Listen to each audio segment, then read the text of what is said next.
Eu diria, em relação ao RGPD, há muitas alterações, mas o que é verdadeiramente essencial e talvez menos evidente para muitas entidades que estão neste momento a olhar para o assunto é o próprio sistema vai ser alterado.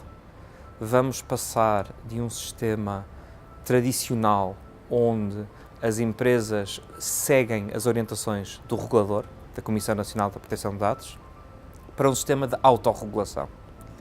E esse sistema de autorregulação significa que as empresas terão de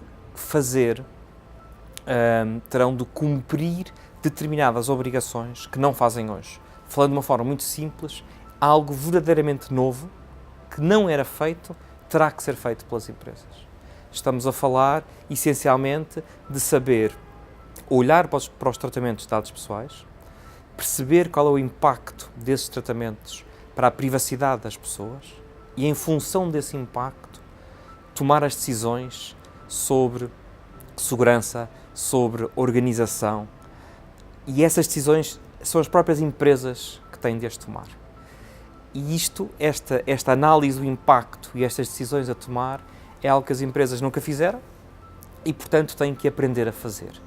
E isto significa uma alteração de comportamento, uma alteração de paradigma, e é este o aspecto, eu diria, com o impacto mais importante do RGPD.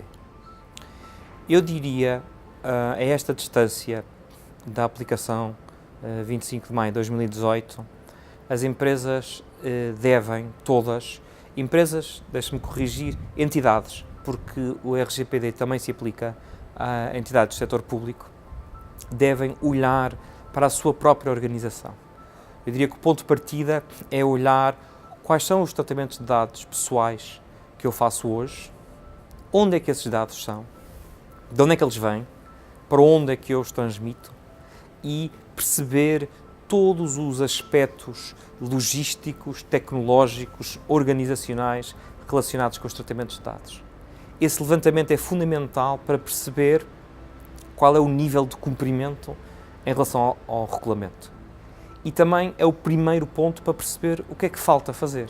Qualquer plano de implementação, qualquer solução necessária, terá que ter como ponto de partida um conhecimento da situação atual das empresas. E, portanto, sem dúvida, esse é o ponto por onde começar.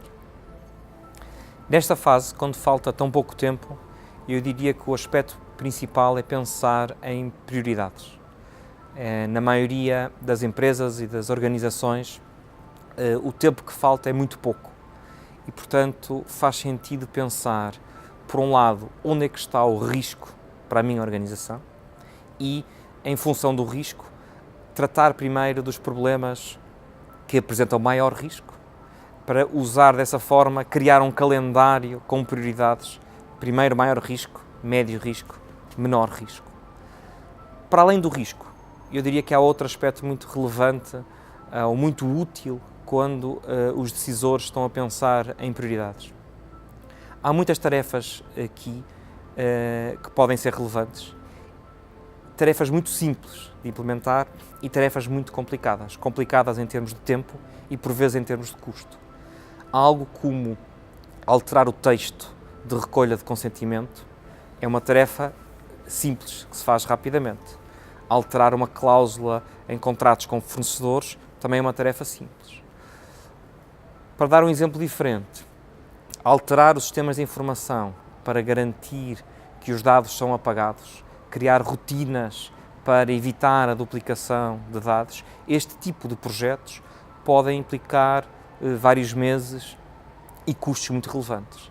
Portanto, eu diria que os decisores deviam olhar para as duas coisas, olhar onde é que são os pontos de maior risco e olhar para a complexidade de implementação das tarefas em causa.